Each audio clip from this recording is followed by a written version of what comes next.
నమస్తే, welcome to హవిలస్ శర్షా kitchen. ఈరోజు నేను మీకు పరిచయం చేయబోతుంది మిక్స్డ్ వెజ్ పొరియల్ అనమాట. మిక్స్డ్ వెజ్ పొరియల్ యాక్చువల్లీ వీక్కి ఒక 2 టైమ్స్ తీసుకుంటే మనకి న్యూట్రియంట్స్ అన్నీ కూడా ఒక బ్యాలెన్స్లో ఉంటాయి. సో కిడ్స్ అయినా లేదంటే మనమైనా మన ఇంట్లో పెద్దవాళ్ళు ఉన్నా ఇలా వీక్కి ఒక 2 టైమ్స్ తీసుకుంటే చాలా మంచిది. సో ఇప్పుడు ఆ రెసిపీ ఎట్లా తయారు చేయాలో చూసుకుందాం. ముందుగా ఒక కడాయి తీసుకుని ఇందులోనికి 3 టేబుల్ స్పూన్స్ ఆయిల్ యాడ్ చేసుకోవాలి. కొంచెం ఆయిల్ హీట్ అయిన తర్వాత మనం ఇందులోనికి 1/2 టీ స్పూన్ మస్టర్డ్ సీడ్స్ అంటే ఆవాలు, అలాగే 1/2 టీ స్పూన్ క్యూమిన్ సీడ్స్ అంటే జీలకర్ర, అలాగే 1/2 టీ స్పూన్ ఉరదాల్ అంటే మినపప్పు అనమాట.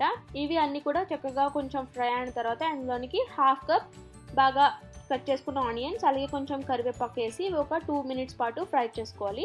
ఆఫ్టర్ 2 మినిట్స్ తర్వాత మనం ఇందులోనికి 1/2 teaspoon ginger and garlic paste అంటే అల్లం వెల్లుల్లి పేస్ట్ వేసి ఒక 1 మినిట్ అట్లా ఫ్రై చేసుకుని ఇందులోనికి ఒక బిగ్ టమాటోని చక్కగా తరుక్కుని అది కూడా యాడ్ చేసుకుని ఇది సాఫ్ట్ అయ్యేంత వరకు మనం కొంచెం ఫ్రై చేసుకున్న తర్వాత ఇప్పుడు ఇందులోనికి 1 కప్ బేబీ కార్న్, అలాగే 1/2 కప్ వచ్చేసి మనం బీట్రూట్ తీసుకున్నాము, అలాగే ఇంకొక 1/2 కప్ వచ్చి మనం బీన్స్ ఉంటాయి కదా ఆ బీన్స్ తీసుకున్నాం.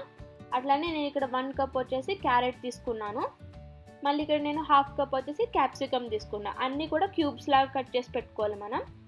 అలాగే నేను ఇందులోనికి ఒక 1/2 కప్ నుంచి 1 కప్ వరకు పొటాటోని కూడా యాడ్ చేసుకున్నాను. సో ఇప్పుడు మనం వీటన్నిటిని కూడా చక్కగా మిక్స్ చేసుకోవాలన్నమాట.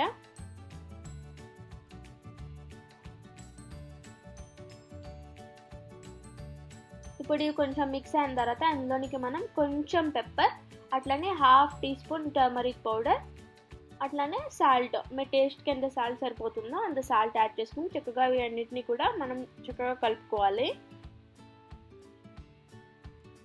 ఇప్పుడు ఇవన్నీ బాగా మిక్స్ అయిన తర్వాత మనం లిడ్ పెట్టేసి ఒక 10 మినిట్స్ పాటు స్లో ఫ్లేమ్లో కుక్ అవ్వనివ్వాలన్నమాట. ఆఫ్టర్ 10 మినిట్స్ తర్వాత చూస్తే ఇక్కడ నా వెజిటేబుల్స్ అన్నీ కూడా సాఫ్ట్ అయినాయి, బాగా కుక్ అయ్యాయి. కుక్ అయిన తర్వాత ఇందులో నేను ఇప్పుడు మళ్ళీ 1/2 teaspoon red chilli powder అంటే కారం యాడ్ చేసుకుంటున్నాను. అలాగే కారం యాడ్ చేసిన తర్వాత ఇందులో మనము ఒక 1/2 కప్ వరకు గ్రేటెడ్ కోకోనట్ అనమాట అది కూడా యాడ్ చేసుకొని చక్కగా మనం కర్రీ అంతా కూడా కలుపుకోవాలి. ఓవర్ కుక్ అయిపోకూడదు, అంటే బ్రౌన్ అయిపోయేలాగా బాగా దగ్గరికి క్రిస్పీలా అయిపోయేలా చేస్తే ఇందులో ఉన్న న్యూట్రియంట్స్ అన్నీ కూడా చనిపోతాయి కాబట్టి సో ఇట్లా చేసుకుంటే చాలా మంచిది హెల్త్కి అన్నిటికి కూడా. సో తప్పకుండా ఈ రెసిపీ మీ ఇంట్లో ట్రై చేయండి. Thanks for watching our video. Please like and subscribe to our channel. Follow us on Facebook and Instagram. హవిలస్ శర్షా కిచెన్. Thank you. బాయ్.